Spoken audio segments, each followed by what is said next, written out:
SSC ও সমমান পরীক্ষা শুরু। এবার অংশ নিচ্ছে 18.5 লাখ শিক্ষার্থী। স্বচ্ছ ও নকল মুক্ত পরিবেশ নিশ্চিতে জোর, সিসি ক্যামেরার মাধ্যমে নজরদারি। সংরক্ষিত নারী আসনে মনোনয়নপত্র জমা বিএনপি ও জামায়াত জোট প্রার্থীদের। বাছাইয়ে উতরে গেলেই হবেন এমপি। সংসদে কার্যকর ভূমিকা রাখার আশা। প্রচুর পরিমাণে কারেন্ট যায়। বিছনাবাদে সবাই জানা গরমের জন্য রাস্তায় যায় বসে থাকা লাগে। কারেন্ট নাই, কাস্টমার নাই, বেচা কিনা করতে পারি না। তীব্র হচ্ছে লোডশেডিং। গ্যাস ফার্নেস ওয়েলের অভাবে বন্ধ প্রায় অর্ধশত বিদ্যুৎ কেন্দ্র।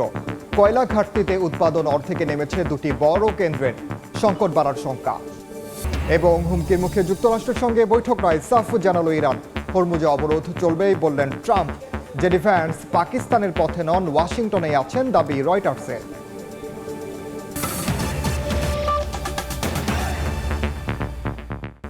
সময় সংবাদের সঙ্গে আছি আমি ওমর ইনাম। সারা দেশে শুরু হলো এসএসসি ও সমমান পরীক্ষা। প্রথম দিনে নেওয়া হচ্ছে বাংলা প্রথম পত্রের পরীক্ষা।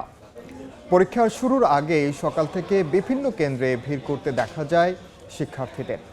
সকাল 9:30 থেকে পরীক্ষার্থীরা আসন গ্রহণ করে পরীক্ষা কক্ষে প্রবেশ করেন।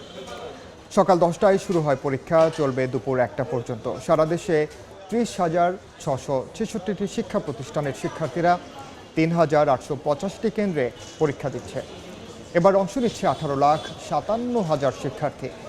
স্বচ্ছ ও নকল মুক্ত পরিবেশ নিশ্চিতে 2 সপ্তাহ ধরে প্রায় প্রতিদিনই বিভিন্ন নির্দেশনা জারি করেছে শিক্ষা বোর্ডগুলো। এবারের পরীক্ষায় 3,209টি কেন্দ্র সিসি ক্যামেরার আওতায় আনা হয়েছে। সাইবার নজরদারির মাধ্যমে প্রশ্নপত্র ফাঁস হয়েছে কিনা তা নজরদারি করা হচ্ছে। এই মুহূর্তে রাজধানীর আজিমপুর স্কুল অ্যান্ড কলেজে আছেন সহকর্মী উম্মে হানি এবং রংপুরে আছেন সহকর্মী আব্দুর রশিদ জীবন। সরাসরি শুরুতেই যাচ্ছি হানির কাছে।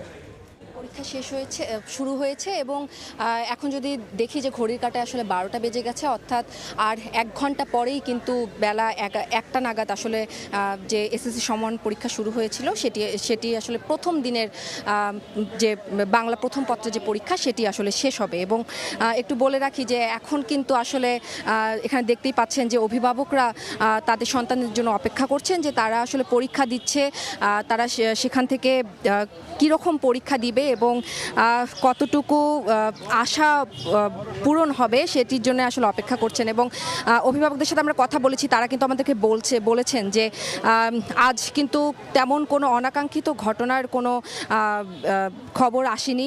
প্রশ্নপত্র ফাঁস বা যে গুজবগুলো ছড়ানো হয় সেরকম কোনো কিছুই আসেনি। তো সেসব নিয়ে কিন্তু অভিভাবকরা বলছেন যে তারা অনেকটাই সন্তুষ্ট। এবং একটু বলে রাখি, এবার পরীক্ষার হলে আসলে নকলের যে সংস্কৃতি ছিল সেটি আসলে চিরতরে বন্ধ করতে কিন্তু জিরো টলারেন্স নীতি কার্যকর করা হয়েছে। এবং এর আওতায় কিন্তু মাওসি থেকে কিন্তু 19টি সুনির্দিষ্ট অপরাধের যে তালিকা করে শাস্তিকে 3 স্তরে কিন্তু ভাগ করে দেওয়ার কথাও বলা হয়েছিল। এবং আমরা দেখেছি যে পাশাপাশি পরীক্ষার যে কোনো ধরনের ডিজিটাল জালিয়াতি বা অসদুপায় রোধে এবার কিন্তু বিশেষ ক্ষমতা দিয়ে মাঠে নামানো হচ্ছে ডিজিটাল ইনস্টিটিউট। এবং এবার কিন্তু যে সকল হচ্ছে কেন্দ্রগুলো রয়েছে সেখানে কিন্তু সব সিসিটিভির আওতায় আনা হয়েছে। এবং একটু আগে কিন্তু এখানে কেন্দ্র সচিব যিনি ছিলেন তিনি কিন্তু কক্ষ পরিদর্শনও করে গেছেন। এবং এই মুহূর্তে রংপুরে রয়েছেন আমাদের একজন সহকর্মী, তিনি জানাবেন সেখানকার এসএসসি পরীক্ষা সর্বশেষ। রংপুরে সারা দেশের মতো রংপুরে এসএসসি পরীক্ষা শুরু হয়েছে এবং বেলা 12টা পেরিয়ে গেছে। আর 1 ঘন্টারও কম সময় রয়েছে এসএসসির যে প্রথম পরীক্ষা বাংলা।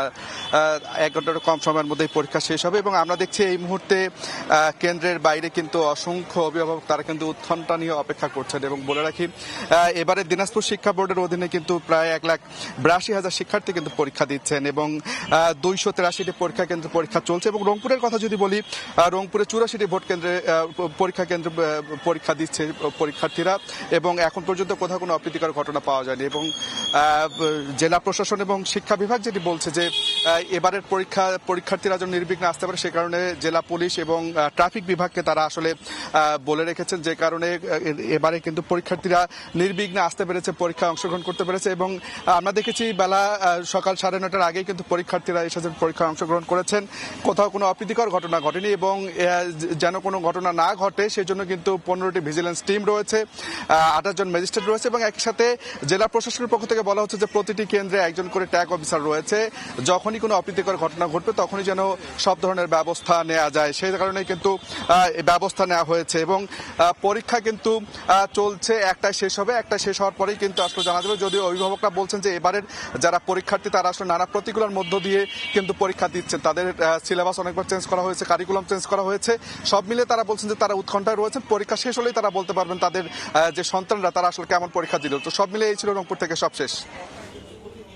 রাজধানী ও রংপুর থেকে এসএসসি ও সমমান পরীক্ষার সবশেষ খবর জানাচ্ছিলেন সহকর্মীরা।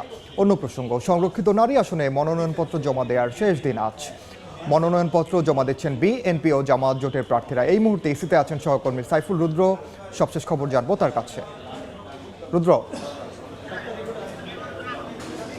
শেষ দিনের মতো চলছে জাতীয় সংসদের সংরক্ষিত নারী আসনের প্রার্থীদের মনোনয়নপত্র দাখিলের কার্যক্রম।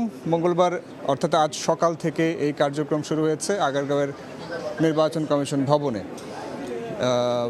বিএনপি এবং জামাতের শরিক এবং জোট যারা আছেন এবং যাদেরকে মনোনয়ন দেওয়া হয়েছে সেই প্রার্থীরা সকাল থেকেই একে একে আসছেন এবং তারা তাদের মনোনয়নপত্র দাখিল করছেন। এই কার্যক্রম শুরুর পর থেকে এখন পর্যন্ত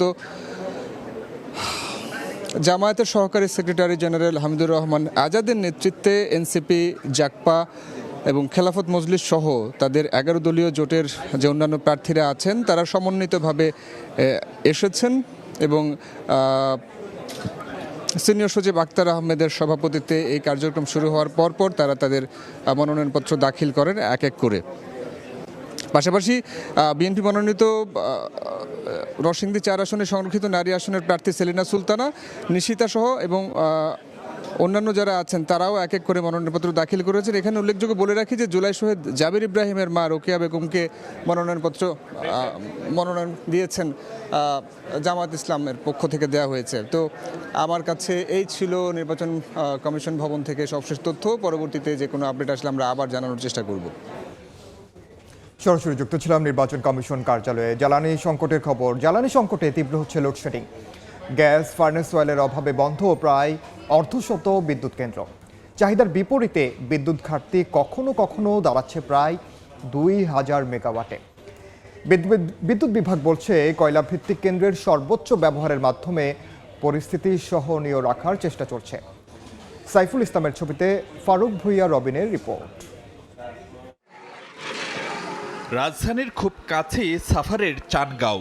সন্ধ্যা নামতেই বিদ্যুৎ নেই, গরম আসতেই পাল্লা দিয়ে বাড়ছে লোডশেডিং। দিনে কয়েক ঘন্টা বিদ্যুৎ না থাকায় সইতে হচ্ছে তীব্র ভোগান্তি। সুস্থ থাকাটা খুব কঠিন হয়ে যাচ্ছে। কারেন্ট যায় খুব বেশি এবং আসে খুব কম। আমরা যে রাত্রে করে যে ঘুমাবো ওই অবস্থাটা হয় না। মোটা দাগে ঢাকা মহানগর বাদে দেশের বাকি সব এলাকায় কম বেশি এখন একই অবস্থা। গত কয়েকদিনের তথ্য বলছে বিদ্যুৎ চাহিদা ঘুরপাক খাচ্ছে 14 থেকে 16,000 মেগাওয়াটে। বিপরীতে প্রায় দ্বিগুণ সক্ষমতা থাকার পরও পর্যাপ্ত জ্বালানির অভাবে বাড়ছে বিদ্যুৎ ঘাটতি। গ্যাস ও ফার্নেস অয়েল সংকটে ধুঁকছে অর্ধশত বিদ্যুৎ কেন্দ্র। আবার চাহিদা মাফিক কয়লা না থাকায় উৎপাদন অর্ধেকে নেমে গেছে কয়লা ভিত্তিক বেসরকারি দুটি বৃহৎ কেন্দ্রের, যার পরিণতি দৈনিক সর্বোচ্চ লোডশেডিং 2000 মেগাওয়াট ছুঁই। গ্যাসের থেকে যে জেনারেশন হওয়ার কথা ছিল সেটা হচ্ছে না। ফুল সাপ্লাইটা একটু ডিসরাপশন হয়েছিল, এটাকে আমরা অনেকটাই রিকভারি করছি, আরো হয়তো খুব শীঘ্রই এটা রিকভারি হয়ে ঠিকঠাক হয়ে যাবে ইনশাআল্লাহ। আশা করি।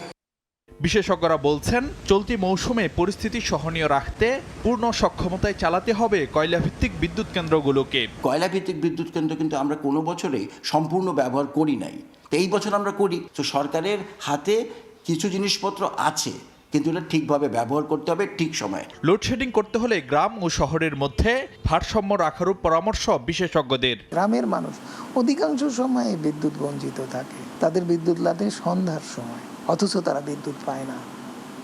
এটা একটা চরম অবিচার, অন্যায়। এই মানুষের বিদ্যুৎটা আগে দিয়ে তারপরে অন্যদের বিদ্যুৎ দেওয়া উচিত। ধারণা করা হচ্ছে সামনের দিনগুলোতে আরও বাড়বে বিদ্যুৎ চাহিদা, যা 18,000 মেগাওয়াট ছাড়াতে পারে। গ্রীষ্মের শুরুতে যে হারে লোডশেডিং দেখা দিচ্ছে তাতে ইঙ্গিত মিলছে চলতি মৌসুমে বিদ্যুৎ পরিস্থিতি সহনীয় পর্যায়ে রাখা বেশ চ্যালেঞ্জের হবে। এখন এই চ্যালেঞ্জ কিভাবে কতটুকু সামলায় বিদ্যুৎ বিভাগ, সেটি এখন দেখার বিষয়। ফারুক ভিয়া, রবিন, সময় সংবাদ, ঢাকা। সময় সংবাদে আরও থাকছে। বাজারটা একদম রাস্তার মাঝামাঝিতে চলে আসে, এটা মোটেও ঠিক না, এটা গ্রহণযোগ্য না। প্রতিনিয়তই রাস্তায় অ্যাক্সিডেন্ট হচ্ছে এই বাজার ঘাটের জন্য। রাজধানীর দারুসালাম রোড এলাকায় সড়ক দখল করে বাজার, একটি লেনে চলে গাড়ি, তীব্র হচ্ছে যানজট, অ্যাম্বুলেন্স চলাচলে ভোগান্তি, দীর্ঘমেয়াদে উদ্যোগের তাগিদ। হেনস্থার প্রতিবাদে রাজশাহী মেডিকেল কলেজ হাসপাতালে 24 ঘন্টার কর্মবিরতি পালন করছেন ইন্টার্ন চিকিৎসকরা। এতে হাম আক্রান্ত শিশুদের নিয়ে ভোগান্তিতে পড়েছেন অভিভাবকরা। বিস্তারিত জানাতে আছেন সহকর্মী মওদুদ রানা, সরাসরি যাচ্ছে তার কাছে। হামের উপসর্গ যখন বাড়ন্ত, অর্থাৎ প্রতিদিন অন্তত গড়ে 20 জন রোগী রাজশাহী মেডিকেল কলেজ হাসপাতালে ভর্তি হচ্ছে, ঠিক সে সময় এখানকার ইন্টার্ন চিকিৎসকরা কর্মবিরতি পালন শুরু করেছে। আজকে সকাল 9টা থেকে তারা কর্মবিরতি পালন করছে এবং এর ফলে চরম ভোগান্তিতে পড়েছে রোগীরা। মূলত 3 জন ইন্টার্ন ডাক্তার গত দুদিনে এখানে তারা হেনস্থার শিকার হয়েছেন, মবের শিকার হয়েছেন এবং তারই প্রতিবাদে ইন্টার্ন চিকিৎসকরা সকাল থেকে আনুষ্ঠানিক ঘোষণা দিয়ে তারা কর্মবিরতি পালন করছেন এবং আগামীকাল সকাল 9টা পর্যন্ত তাদের কর্মবিরতি চলবে। তারা সকাল 9টার সময় একটি মানববন্ধন করেছেন। তারা যেটি বলছেন যে প্রতিনিয়ত তারা রোগীর স্বজনদের দ্বারা হেনস্থার শিকার হন এবং গত সোমবার এবং গত রোববার 3 জন, একজন নারী ইন্টার্ন চিকিৎসক সহ 3 জন হেনস্থার শিকার হয়েছেন। তারা বলছেন যে তাদের কর্ম যে পরিবেশ রয়েছে সেটি শতভাগ নিরাপদ করতে হবে এবং একই সাথে তাদের সুরক্ষা প্রদান করতে হবে এবং তারা বলছেন তাদের এই এক দফা দাবি পূরণ যতক্ষণ না হচ্ছে ততক্ষণ তারা আন্দোলন চালিয়ে যাবেন এবং তারা বলছেন যে 3 জন ইন্টার্ন চিকিৎসক হেনস্থার শিকার হয়েছে তাদের সেই ঘটনার সুষ্ঠু তদন্ত করতে হবে এবং দ্রুত বিচারের ব্যবস্থা করতে হবে। এদিকে আপনাকে জানিয়ে রাখি, রাজশাহী মেডিকেল কলেজ হাসপাতালে এই মুহূর্তে 109 জন হামের উপসর্গ নিয়ে আক্রান্ত শিশু ভর্তি রয়েছে এবং গত 24 ঘন্টায় 15 জন ভর্তি হয়েছে এবং এখন পর্যন্ত এখানে 657 জন রোগী চিকিৎসা নিয়েছেন। হামের যখন এই বাড়ন্ত তখন এই ইন্টার্ন চিকিৎসকদের যে কর্মবিরতি সেটি আসলে হামের রোগীদের বিশেষভাবে বিপাকে ফেলেছে। এই ছিল রাজশাহী মেডিকেল কলেজ হাসপাতাল থেকে আমার কাছে সর্বশেষ। সরাসরি যুক্ত ছিলাম রাজশাহীতে।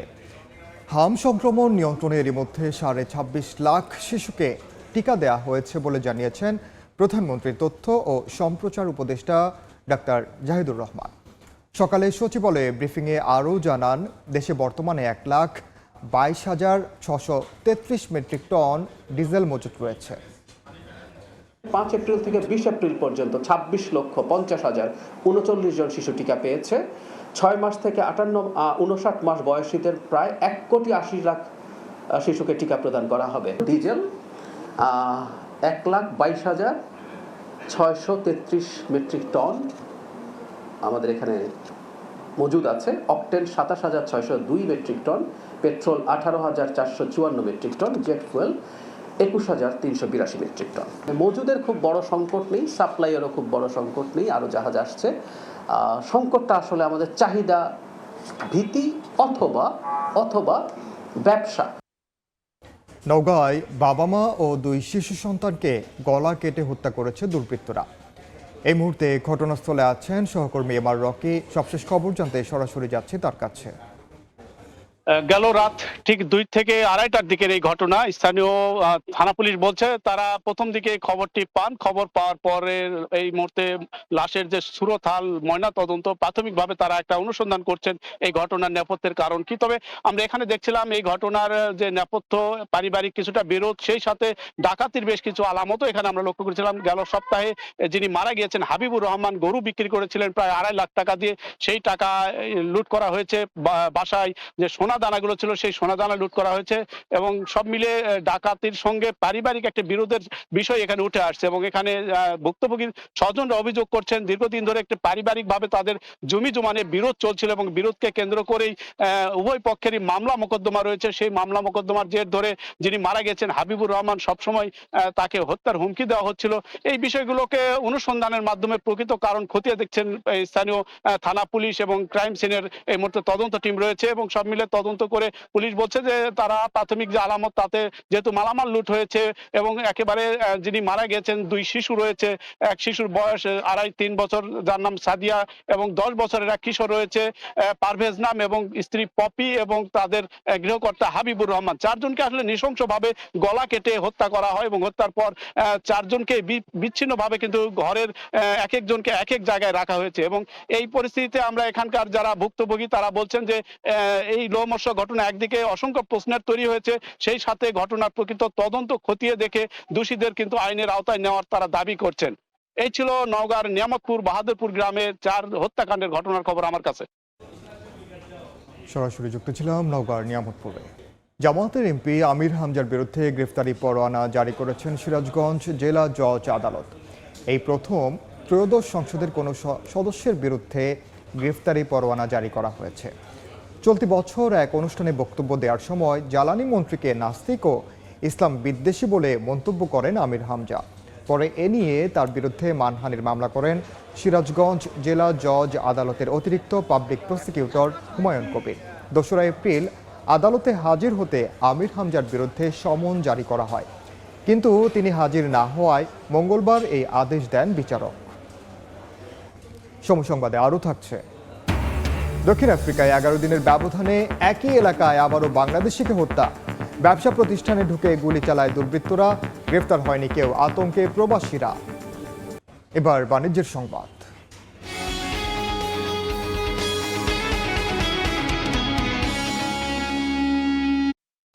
জ্বালানি তেলের সংকটে বিপাকে পড়েছেন গাইবান্ধার তিস্তা ও ব্রহ্মপুত্র নদের বিদ্যুৎবিহীন 1.5 শতাধিক চরের কৃষক। সেচ কার্যক্রম ব্যাহত হওয়ায় ভরা মৌসুমে ফসলের ক্ষতির আশঙ্কা করছেন তারা। যদিও সংকট সমাধানের চেষ্টা চলছে বলে জানিয়েছে স্থানীয় কৃষি বিভাগ ও জেলা প্রশাসন। সোহেল রানার তোলা ছবি নিয়ে বিপ্লব ইসলামের রিপোর্ট। চারপাশে সবুজের সমারোহ, কিন্তু সেচের অভাবে ফেটে যাওয়ার দুশ্চিন্তায় মাথায় হাত কৃষকের। গাইবান্ধার ফুলছড়ি উপজেলার ব্রহ্মপুত্র নদের ব্যাংকের চরে কৃষক আবু জাফর 3 বিঘা জমিতে করেছেন বোরো ও 2 বিঘা জমিতে ভুট্টার আবাদ। সেচের জন্য জ্বালানি তেলের অভাবে কপালে পড়েছে তার চিন্তার ভাঁজ। একই অবস্থা তিস্তা ও ব্রহ্মপুত্র নদের বিস্তীর্ণ চরাঞ্চলের অন্যান্য কৃষকদেরও। বিদ্যুৎ সুবিধা নেই, এর মাঝে আবার জ্বালানি তেলের সংকটে বন্ধ রয়েছে ডিজেল চালিত সেচ পাম্প।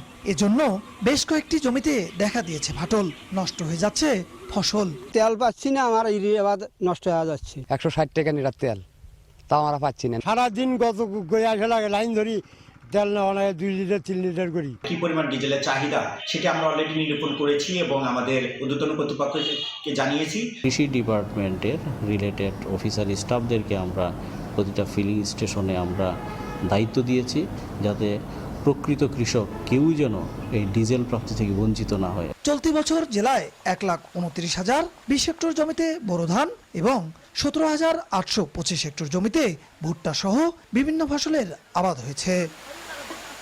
দ্রুত জ্বালানি তেলের সমস্যার সমাধান না হলে ভরা মৌসুমে বাড়ছে ফসলহানির আশঙ্কা, যার প্রভাব পড়বে গোটা জেলার খাদ্য উৎপাদনে। বিপ্লব ইসলাম, সময় সংবাদ, গাইবান্ধা।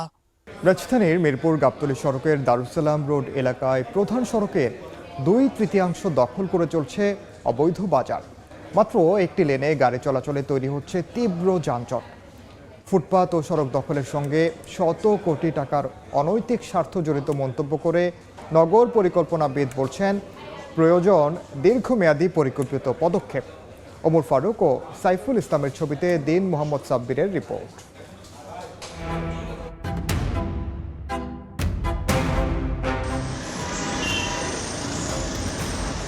দেখে বোঝার উপায় নেই এটি সড়ক নাকি বাজার। 3 লেনের সড়কের 2 লেনই দোকানপাটের দখলে, বাদ যায়নি পাশের ফুটপাতও। মাত্র একটি লেন ব্যবহার করে কোনো রকমে চলাচল করছে যানবাহন ও পথচারী। ফলাফল তীব্র যানজট আর চরম ভোগান্তি। বাজারটা একদম রাস্তার মাঝামাঝিতে চলে আসে, যার কারণে আমাদের বাসগুলো চলতে অনেক সমস্যা হয়। এটা মোটেও ঠিক না, এটা গ্রহণযোগ্য না। রাস্তার উপরে এইভাবে অ্যাক্সিডেন্ট হতেই পারে। প্রতিনিয়তই রাস্তায় অ্যাক্সিডেন্ট হচ্ছে এই বাজার ঘাটের জন্য। শুধু ভোগান্তি নয়, সড়কের বিপরীত পাশে রয়েছে ন্যাশনাল হার্ট ফাউন্ডেশন ও ডেল্টা মেডিকেল কলেজের মতো বড় দুটি হাসপাতাল। সড়ক দখলের কারণে রোগীবাহী অ্যাম্বুলেন্সও পড়ে চরম ভোগান্তিতে।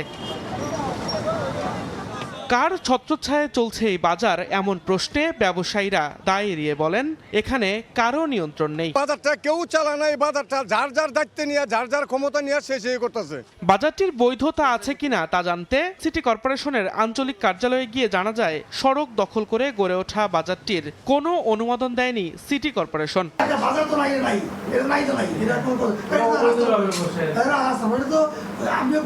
হকারদের লাইসেন্স প্রদানের মাধ্যমে ফুটপাতে শৃঙ্খলা ফেরাতে কাজ করছে সিটি কর্পোরেশন। এটাকে খোঁজ খবর নিয়ে আমরা নিজে ভিজিট করে দেখব, যদি ওরকম ধরনের অব্যবস্থাপনা থাকে অবশ্যই জনসেবার জন্য যেটা করার প্রয়োজন আমাদের সাধ্যের মধ্যে থেকে সেটা তো আমরা করবই। ফুটপাত ও সড়ক দখলের সঙ্গে শত কোটি টাকার অনৈতিক স্বার্থ জড়িত বলে মনে করেন নগর পরিকল্পনাবিদ স্থপতি ইকবাল হাবিব। হকার বাজার বা মাস্তানদের দৌরাত্ম্য, হাজার কোটি টাকার এই অবৈধ ব্যবসায়িক ক্ষেত্রটি শুধু যে পদচারী এবং বাস সহ গণপরিবহনের বাধা সৃষ্টি করছে তা নয়, এর থেকে উদ্বৃত্ত যে বর্জ্য সেটি পুরো এলাকাকে জনস্বাস্থ্যের হুমকি তৈরি করছে।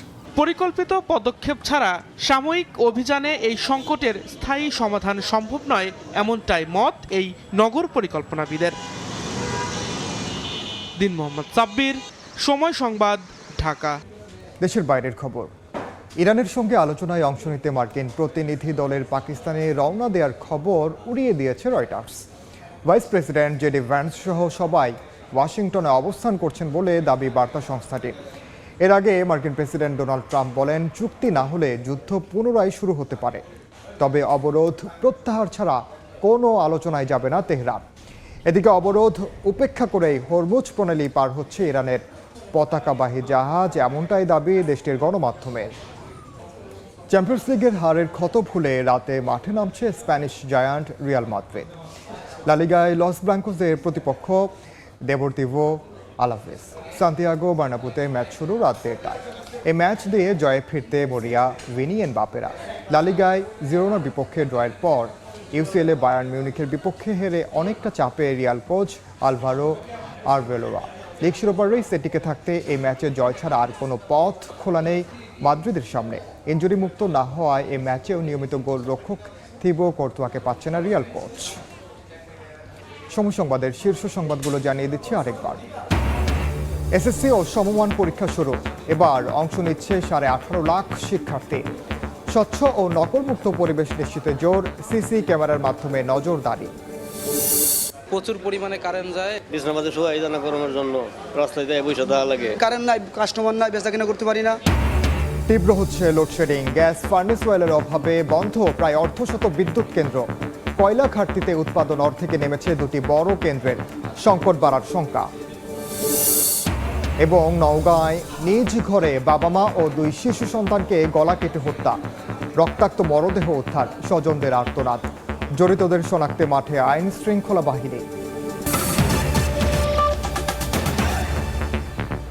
এই ছিল দুপুর 12টার সময় সংবাদের পর খেলার সময় নিয়ে সঙ্গে থাকবেন সহকর্মী সাজিদ মুস্তাহিদ। ধন্যবাদ ইনান।